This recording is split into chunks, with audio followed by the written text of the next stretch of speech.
বিএনপির ভারপ্রাপ্ত চেয়ারম্যান তারেক রহমানের নির্দেশনায় শহীদের কবর জিয়ারত এবং শহীদ পরিবারদের সদস্যদের হাতে আর্থিক অনুদান প্রদানের অংশ হিসাবে শনিবার চাঁদপুর জেলার ফরিদগঞ্জ উপজেলার বালিতুবা ও সুবিদপুর ইউনিয়নের কৃতি সন্তান বৈষম্য বিরোধী ছাত্র আন্দোলনে শহীদ শাহাদাত হোসেন, মানিক হোসেন ও আমির হোসেনের কবর জিয়ারত পরিবারদের প্রতি সহানুভূতি ও আর্থিক অনুদান প্রদান করেন মানবতার সেবক সাবেক সংসদ সদস্য বিএনপির কেন্দ্রীয় কমিটির ব্যাংকিং ও রাজস্ব বিষয়ক সম্পাদক লায়ন হারুনুর রশিদ।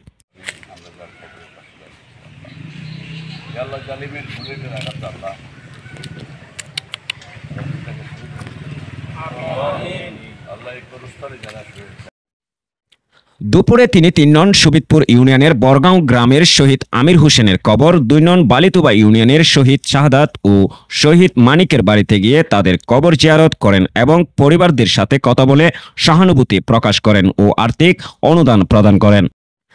এই সময় লায়ন হারুন আর রশিদ ছাড়াও তার সাথে সফরসঙ্গী হিসাবে উপস্থিত ছিলেন উপজেলা বিএনপির সাবেক সাধারণ সম্পাদক আজিজুর রহমান আজিজ, উপজেলা যুবদলের সাবেক সভাপতি নাসির পাটোয়ারি,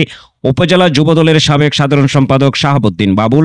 যুবদলের সাবেক সাধারণ সম্পাদক মাহফুজুর রহমান টিপু, পৌর যুবদলের সাবেক সাধারণ সম্পাদক মুজিবুর রহমান, পৌর স্বেচ্ছাসেবক দলের সাবেক সভাপতি সেলিম রারি, সাধারণ সম্পাদক হারুন পাঠান, ২ নং বালিতুবা ইউনিয়ন বিএনপির সাবেক সাধারণ সম্পাদক শাহাদাত হোসেন মিয়াজি, সহ সাধারণ সম্পাদক শাহা মোহাম্মদ ইকবাল লিটন, সাংগঠনিক সম্পাদক কবির পাটোয়ারি, ৩ নং সুবিদপুর ইউনিয়ন বিএনপির সাবেক সাধারণ সম্পাদক আশরাফ খান আশু, বিএনপি নেতা মাসুদ, জেলা যুবদল নেতা হাসান পাটোয়ারি, স্বেচ্ছাসেবক দলের নেতা জামাল ব্যাপারী, ফরিদগঞ্জ উপজেলা স্বেচ্ছাসেবক দলের যুগ্ম আহ্বায়ক আব্দুল হাই, যুবদল নেতা পিয়ার আহমেদ, ওসমান গনি, রুহুল আমিন, মাসুদ মিয়াজি, ফারুক আহমেদ, ইয়ার মুন্সি সহ আরও অনেকে।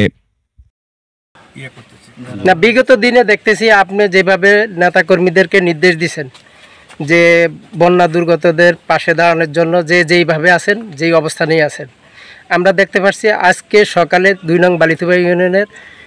সভাপতি শাহাদাত মিজি লিটন সহ অন্যান্য নেতৃবৃন্দরা যেভাবে মাঠে কাজ করতেছে, আমার মনে হয় এভাবে যদি সারা বাংলাদেশে আপনি কেন্দ্রীয় নেতা হিসাবে যে এই দায়িত্ব পালন করতেছেন, রাজস্ব বিষয়ক সম্পাদক হিসাবে আপনার একটু দিক নির্দেশনামূলক বক্তব্য। না, আমি আসলে আজকে ১৭ বছর কিন্তু আমি ফরিদগঞ্জের আনাচে কানাচে গলিতে গলিতে আছি। আমার কোন নেতারা কি অবস্থায় আছে আমি ভালো করে জানি, কারে কোন নির্দেশ না দিলেও তারা কি কাজ করতে পারে সেটাও আমি জানি। আমার মনে হয় কোনো নেতাকর্মী কিন্তু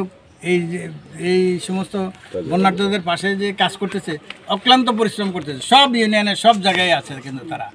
তারা ওই যে ক্ষমতা পাইবো, এই পাইবো, সেই পাইবো, এরকম কোনো কিছু না। কিন্তু কথা হলো তারা আদর্শবান এবং তাদের অন্তত সাহসী মনোভাব নিয়ে এই বন্যার্থদের ত্রাণ বিতরণ তারা করতেছেন। ইনশাল্লাহ সব জায়গায় একই জিনিস হইতেছে। ধন্যবাদ আপনাকে।